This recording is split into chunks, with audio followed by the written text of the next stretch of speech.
Et ça, donc, je me posais des questions et je lui ai remis donc tous ces objections sur une feuille. Je lui ai dit, si tu réponds à toutes ces objections, je me convertis à l'islam.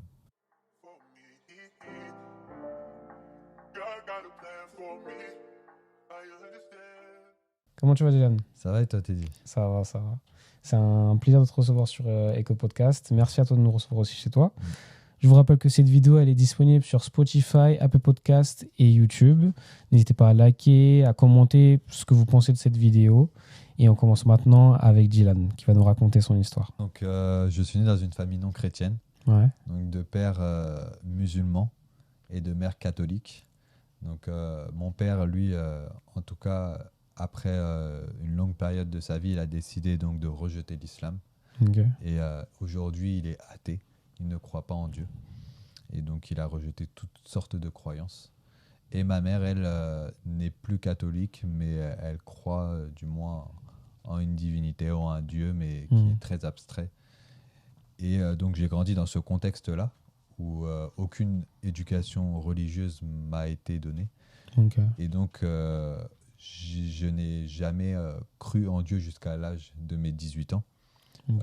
Pour moi, c'était quelque chose qui était assez superficiel et dont on ne pouvait pas en fait toucher ou Ok. ressentir. Et ça, quoi était le déclic à 18 ans pour que tu te demandes s'il y a un Dieu ou pas? Ce déclic a été plutôt une crise existentielle. Ok. C'est une crise existentielle que j'ai eue à l'âge de mes 18 ans où je me suis demandé pourquoi je suis ici, Ok. dans quel but et pourquoi le monde est fait ainsi. Ok. Donc D'accord. je me suis trouvé dans cette situation à me poser des questions et donc aussi à chercher des réponses.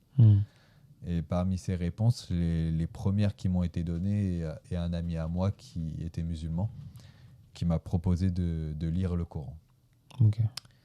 Donc c'est là ma première, en tout cas ma première vision de la religion a été celle de l'islam, où j'ai pu en fait pendant environ plus d'un mois lire le Coran. Et dans ma quête, en fait, c'était plutôt une quête dans le but de combler un vide. Ok. Donc de combler un vide, un désir qui était insatiable. Et pourtant, j'avais tout. J'avais une famille qui m'aimait, j'avais des amis qui m'aimaient, j'avais un logement, je vivais très bien. Mais pourtant, je sentais qu'il y avait quelque chose qui manquait. Il y avait une détresse, un manque qui vraiment allait au-dessus de tout ce que tu peux avoir physiquement, quoi. Exactement. C'était pas forcément une détresse, c'est-à-dire je le vivais bien, Ouais. mais je ne pouvais pas en fait continuer à vivre sans savoir ce que c'était. Ok, ouais, il y avait une recherche. Il fallait que tu trouves cette vérité, en fait. Exactement. Ok. Sauf que humainement, lorsqu'on recherche quelque chose, l'être humain, il le recherche pour son désir personnel, dans le but qu'il puisse être lui-même comblé, sans que cela puisse avoir un quelconque rapport avec une vérité, avec la vérité. Et donc, j'ai cherché ce désir, par exemple, à travers l'islam. Et en lisant le Coran, j'ai commencé à adhérer à certaines valeurs sans me convertir à l'islam. Et c'est à un moment où mon père a su que je lisais le Coran et que je m'intéressais à la religion musulmane qu'il a décidé de parler avec moi, de me raconter son histoire, de me montrer que ce n'était pas forcément la voie à suivre et qu'il fallait il fallait en gros que je réfléchisse sur ce que j'allais faire si je voulais vraiment suivre ce chemin. En tout cas, lui avait un regard négatif sur l'islam et moi, en tout cas, à travers son témoignage, sa vie et son expérience, j'ai pu réanalyser en fait ma manière de regarder, de lire le Coran. Et donc, je n'étais plus dans une quête de désir personnel, mais dans une quête de vérité par la suite. Ok, donc ça s'est transformé en une quête de vérité. Mais du coup, de ce que tu avais lu du Coran, tu avais lu une partie en entier? Je l'avais lu peut-être à 3/4. D'accord. 3/4, ouais. Et c'était quoi les choses que peut-être tu étais en accord ou tu n'étais pas en accord, les choses qui t'ont révélé, qui t'ont peut-être dirigé dans cette voie ou pas? Donc il y a plusieurs choses dont j'étais pas d'accord. C'était plusieurs comportements donc, du prophète concernant donc, des attitudes que je ne trouvais pas en fait au stade d'un prophète. Ok. Quand tu dis au stade d'un prophète, c'est-à-dire un prophète comme Moïse, un prophète comme David ou comme Joseph. Donc pour moi, en fait, à travers son attitude, je n'arrivais pas à le mettre à la même position que ces prophètes-là. Et donc forcément, à l'image de Jésus, à plus forte raison, pour moi, il était incomparable. Et donc je me suis trouvé dans cette situation où en fait, je n'arriverais pas à suivre les exigences du prophète. Mais par contre, je savais une chose, c'est qu'il était possible de suivre les exigences de Jésus. Mais ça, je n'étais pas encore informé de qui il était réellement selon la Bible. Il y a notamment aussi ce moment où je crois que tu es avec ton ami et tu lui dis si tu arrives à répondre à mes questions, je vais y croire. Exactement, c'est exactement ça. En fait, j'ai écrit sur des feuilles, en tout cas, toutes les objections que j'avais sur l'islam.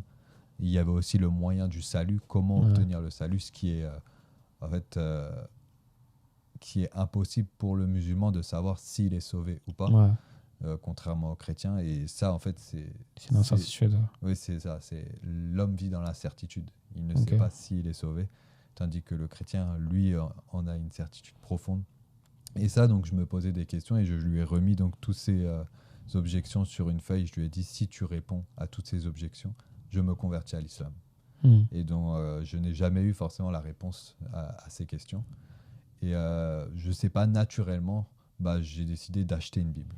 Donc, il n'y a personne qui m'a parlé de l'évangile. Je n'ai jamais rencontré un chrétien qui m'a évangélisé dans la rue ou même avoir un ami chrétien, je n'en avais pas. Et donc, j'ai décidé d'acheter une Bible et je la lisais pendant 2-3 mois. 3 mois, ok. Donc, tu as cherché dans l'islam, tu as trouvé et là, tu t'es dirigé vers la Bible. C'est ça. Et pendant les 2-3 mois, qu'est-ce que tu découvres ? Déjà, j'étais toujours dans cette quête de vérité.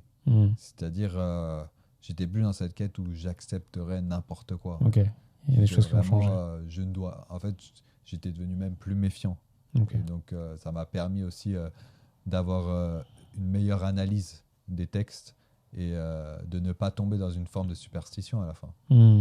Et du coup, pendant ces 2-3 mois, j'ai décidé de lire la Bible du début jusqu'à la fin. Enfin, je ne l'ai pas lu du début jusqu'à la fin, mais en tout cas, je m'étais arrêté, donc je ne sais plus où. Mais ma conversion, en fait, est venue au bout du 3e mois. Du 3e mois où c'est un moment où j'étais au Portugal et mes parents ne savaient pas que j'étudiais la Bible, que je la lisais. Donc, quand j'allais lire la Bible devant le parc chez moi, je la cachais dans mon jogging pour pas que mes parents ils sachent que je lisais la Bible. Et c'était un moment où une soirée, lorsque je lisais, c'est un moment où Dieu m'a montré mon péché en fait. C'est un moment où Dieu m'a révélé qui j'étais profondément, sans connaître toutes les réalités de l'évangile en fait. Mais comment ça s'est passé ? C'est-à-dire quoi ? Tu étais dans ce parc-là, tu lisais la Bible, et à un moment, c'est quoi ? Tu as une révélation, tu comprends plus de choses ? Comment ça s'est passé précisément ? Oui, c'est ça. C'est comme si, en fait, Dieu exposait sa loi devant ma face, en fait, et qui me montrait réellement qui j'étais, au plus profond de moi-même. Alors, et de ce que j'avais besoin, forcément. Et de la grâce de Dieu, que Jésus vienne me sauver. Tu as cette rencontre-là avec Dieu à ce moment-là, quoi. C'est ça. Et donc, du coup, dans cette soirée-là, je me précipite chez moi. Je cours dans ma chambre et je crie au Seigneur, délivre-moi. Je ne peux plus vivre en fait, dans l'état dans lequel j'étais. J'avais des addictions à la pornographie. Je vivais dans le péché, même juste en parlant. Je n'arrivais pas à dire des mots sans qu'il y ait un gros mot ou un mensonge ou quelque chose de malhonnête. Et lorsque j'ai prié le Seigneur de me délivrer ce jour-là, car je savais qu'il en avait la capacité. Le lendemain, je me suis réveillé avec une autre perspective, une autre vie en fait en moi. Je n'avais même plus ce désir vers la pornographie. J'arrivais même plus à dire un gros mot. C'est comme si en fait Dieu m'avait totalement transformé. Et je ne connaissais pas tous je ne connaissais même pas ce que c'était la nouvelle naissance. Mais tu l'avais vécu à ce moment-là, quoi. Exactement. Il y avait tout, il y avait la façon de voir, même les désirs qui ont été changés. La paix, l'assurance. Ouais. Et ça m'a complètement changé. Ouais. Et du coup, la suite, après que tu as vécu ça, du coup, tu finis tes vacances au Portugal, tu rentres. C'est quoi la suite? Tu cherches une église? En fait, je cherche une église, oui et non, vu que je ne savais pas en fait où aller. Ah ouais. J'étais vraiment en fait, perdu. Je ne connaissais pas le monde évangélique, ni le monde religieux chrétien. Donc, je vais à la fac dans laquelle j'étais. Et c'est là-bas que je rencontre en fait une sœur de mon église aujourd'hui, qui décide de m'inviter dans son église évangélique à Limours à cette époque. Et, ça a duré combien de temps, ça, depuis le moment où tu avais eu cette révélation? Ça a duré peut-être 4 mois. D'accord, ok. Mois. C'était quand même dans la suite des événements. Okay. Oui, c'est ça. Dieu a planifié les choses. Ouais. Dieu a vraiment planifié les choses. Et c'est dans ces 5 mois du coup que le Seigneur permet que je trouve une église. J'avais même une mauvaise compréhension des enseignements, en fait, vu que j'étais tout seul à lire ma Bible. Et c'était bien plus compliqué pour moi de comprendre des réalités. Et c'est là que je entre dans un culte pour les jeunes. Il y a la louange, la prédication.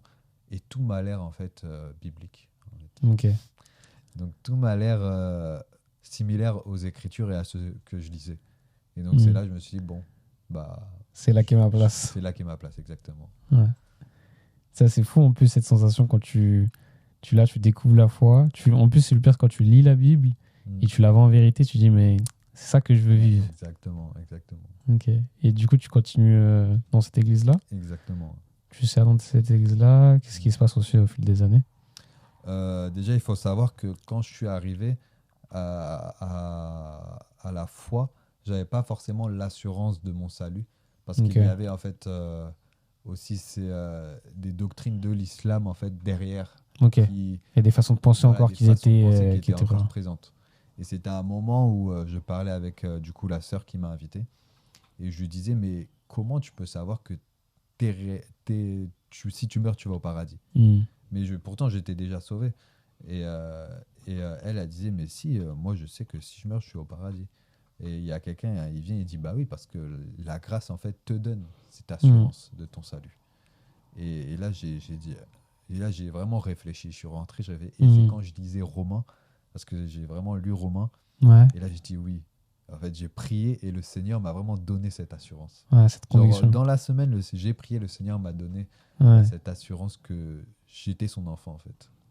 Et donc là, ça a renouvelé aussi ma vision et ma façon de penser. Mais c'est faux ce que tu dis, parce que c'est vrai que quand on vient à la foi, on vient avec toute notre background. Pour toi, c'était l'islam. Mais c'est vrai que ça construit des forteresses, toi, comme la Bible a dit, des façons de penser. Et là, tu as été face à cette forteresse où, pour toi, le fait d'être sauvé, tu peux pas en être sûr, comme pour les musulmans. Et Dieu vient déconstruire ça, imposer sa vérité, il te met cette conviction. Et c'est incroyable, en fait, comment Dieu, en fait, renouvelle notre intelligence, comme dit Paul. Et j'imagine après qu'il y a eu encore plein de parties comme ça où Dieu a commencé à te façonner aussi à son image. Moi, ensuite, c'est dans 1 an après, j'ai pu me baptiser par la grâce de Dieu. J'ai pu me baptiser et j'ai commencé à évangéliser aussi. Ok. Donc ça a été aussi mon premier début avec le monde en soi, dans le sens où je commençais à évangéliser dans les rues, dans les trains également avec des frères. Okay. Donc après les cours, après le travail, on allait souvent dehors pour prêcher l'évangile. D'accord. Et quand tu allais faire l'évangélisation, parce que tu allais du coup dans les trains, il y avait au tout début, la première fois, il y avait cette peur quand même d'aller. Comment tu as vécu tout ça là, une première fois? C'était comment? Moi, je me rappelle quand on était chez mon ami, on priait, et après il dit on va dans les trains. On était fous quoi. Mais quand tu es accompagné au début, c'est ce qu'il faut. Tu as moins de peur. De peur. Tu peux nous raconter des choses peut-être que tu as vécues pendant ces années où tu as évangélisé, des personnes que tu as rencontrées, peut-être même prié pour les malades, je sais pas. Oui, on a... en fait, l'évangélisation, c'était surtout de la semence. Grâce à Dieu, il y a pu y avoir aussi du discipulat. Il y a pu y avoir du discipulat. Des gens qui se sont repentis. Oui, exactement. Il y a des gens par la grâce de Dieu, qui sont même baptisés. Amen. Une sœur qui s'est baptisée il n'y a pas longtemps grâce aux évangélisations qu'on a fait dans les rues. Et donc c'est vraiment la main de Dieu, mais on a eu aussi des déceptions forcément. Donc des gens qui sont venus en fait vers Christ, qui ont pris le bon chemin, et quelques mois plus tard qui se sont éloignés. C'est que c'est une partie, c'est vrai qu'on ne voit pas beaucoup, mais c'est vrai que dans l'évangélisation, tu vas avoir beaucoup de déceptions des personnes, comme tu parles, qui sont intéressées, qui viennent quelquefois à l'église, mais qui refusent d'accepter complètement. Ouais. Et malheureusement, au bout d'un moment, tu peux plus faire grand-chose. Il y a la parole d'un prédicateur qui m'a toujours marqué, et au fil des années, elle a été de plus en plus vraie. Il disait que sur le chemin resserré et étroit que Jésus nous dit d'emprunter, il y a beaucoup de maisons en ruine. Tu sais, quand il parle de celui qui met en pratique ma parole, il est simplement un homme qui a fondé sa maison sur le roc et pas sur le sable. Mais que parfois, dans la marche, il y a des gens qui marchent avec Dieu et qui abandonnent cette maison en ruine, et malheureusement, tu vois. Mais c'est là qu'aussi ça vient nous fortifier dans ça, tu vois. Mais c'est vrai que si tu es seul, tu peux vite te décourager dans toutes ces choses. Mais c'est bien que toi, tu as été accompagné. Oui, c'est ça.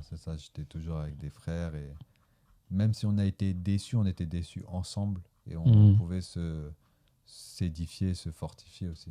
C'est ça qui fait la chance, c'est vrai, hein, ce que tu as dit. Hein. Être déçu ensemble. Ouais, c'est différent. C'est gravement différent. C'est différent. Et du coup, après, tu continues ta marche ? Ouais, je continue ma marche. Du coup, j'arrive à un moment où le Seigneur, en fait, où j'évangélisais, mais j'avais peu de connaissances bibliques aussi. Ok. Donc, c'était problématique, vu que la connaissance, en fait, est importante. Souvent, on la néglige, et dans le monde évangélique, des fois, on peut la négliger, mais elle est très, très importante, parce qu'à la fin, on peut être confronté à des loups, en fait. Et le Seigneur nous appelle à réagir avec sagesse et avec discernement. Et moi, j'ai rencontré en fait des faux docteurs qui, par le biais d'un ami, en fait, j'ai été invité à leur culte, où ils prêchaient en fait le salut par le baptême. Ok. Donc c'est ce qu'on appelle une régénération par le baptême, en fait. Et donc petit à petit, moi qui avais soif d'enseignement, ils ont décidé de me proposer s'ils voulaient m'enseigner. Donc moi qui avais soif, oui, bien sûr. Et on commençait des enseignements petit à petit. Et plus on avançait dans les enseignements, plus ils voulaient me montrer que je n'étais pas sauvé, en fait. Ok. Ils voulaient me montrer que mon salut, en fait, il est caduc. Il est faux. Okay. Parce qu'en fait, j'ai pas compris réellement que le salut, c'était la foi et le baptême. D'accord. Ouais, c'est pour te rendre un peu dépendant aussi d'eux, quoi. Exactement, ouais, exactement. Souvent, la majorité des sectes, en réalité, ils mettent l'accent sur le baptême pour en fait que la personne soit engagée en tant que membre dans leur secte. Ouais. Donc, ils mettent souvent le baptême en fait comme un moyen de salut dans leur doctrine. Et donc, à travers tout ça, j'étais aussi seul à ce moment-là. J'avais un ami, mais je voyais moins. Et on m'enseignait, et j'ai commencé en fait à adhérer à leur enseignement, malgré que je continuais à aller dans mon église, jusqu'à ce que j'en parle à ma responsable. Et là, elle commençait à me sortir des versets de Romains 10, que si tu confesses de ta bouche Seigneur Jésus, tu crois dans ton cœur qu'il est ressuscité des morts, tu seras sauvé. Et plusieurs passages qui sont similaires dans le livre de Romains. Et là, je commence à me poser des questions, là. C'est vraiment la foi ou seul, ou le baptême. Et là, j'étudie encore les doctrines de la foi, de la justification, comment on est juste devant Dieu. Et c'est là que, même au culte du dimanche, on prêche sur ce message de la nouvelle naissance, qui est par l'eau et l'esprit. Mais du coup, l'eau n'est pas le baptême, mais elle est en fait le symbole de l'esprit. De l'eau, c'est-à-dire l'esprit. C'est ça.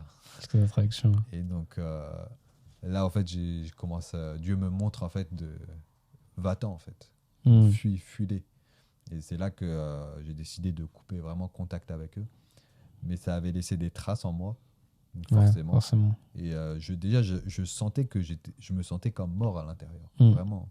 Je me sentais comme un cadavre à l'intérieur. Genre, c'est comme si je ressentais même plus le Saint-Esprit en moi. Tu sais, c'est fort parce que le problème aujourd'hui, c'est qu'il y a beaucoup d'églises avec des faux, des gens qui prêchent la prospérité ou même les gens par le baptême.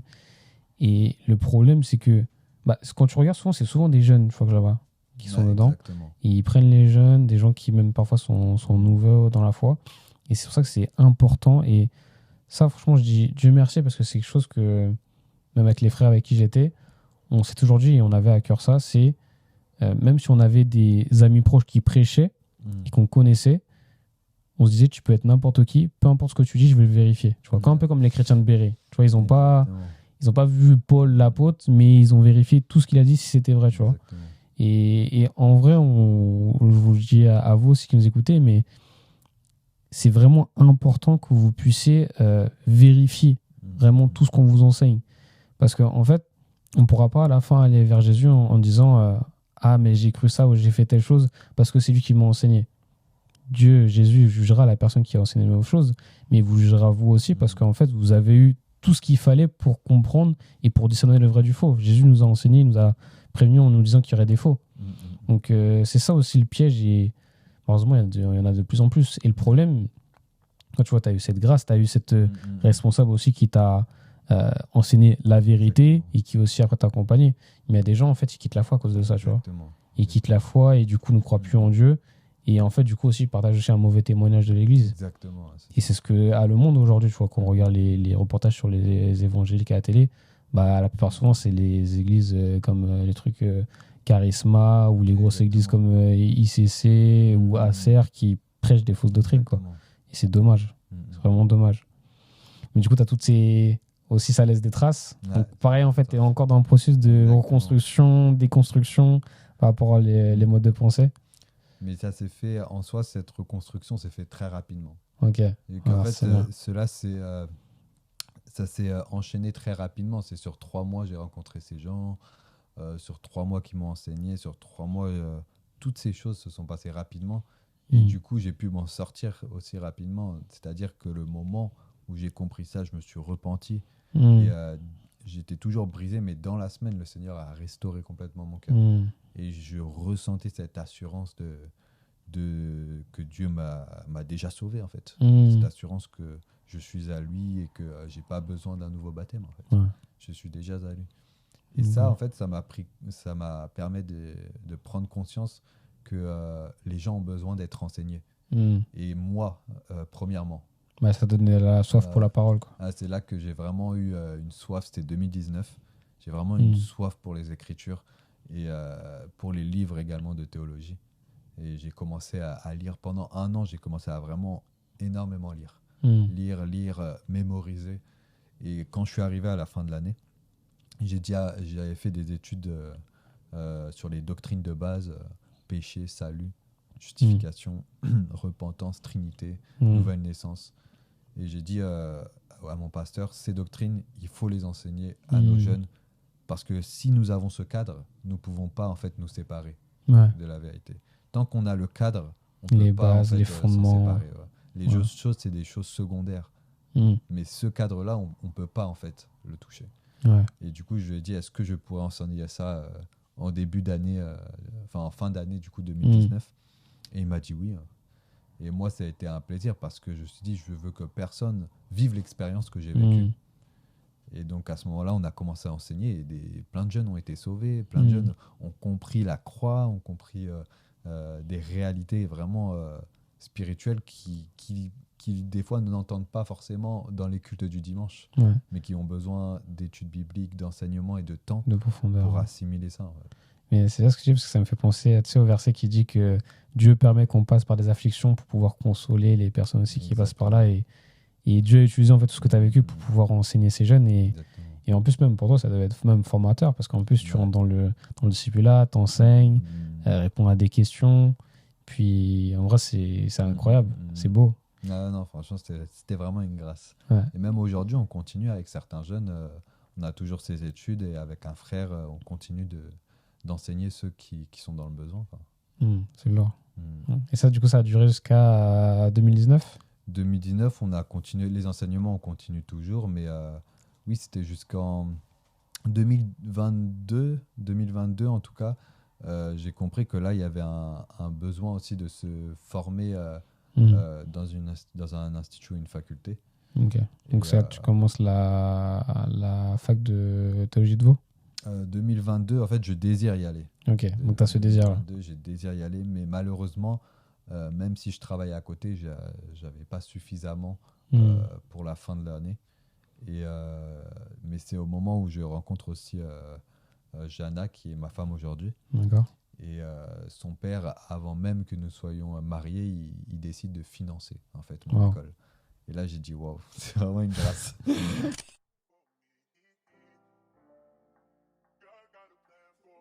C'est au tour du guérisseur, de son oncle, et il dit non.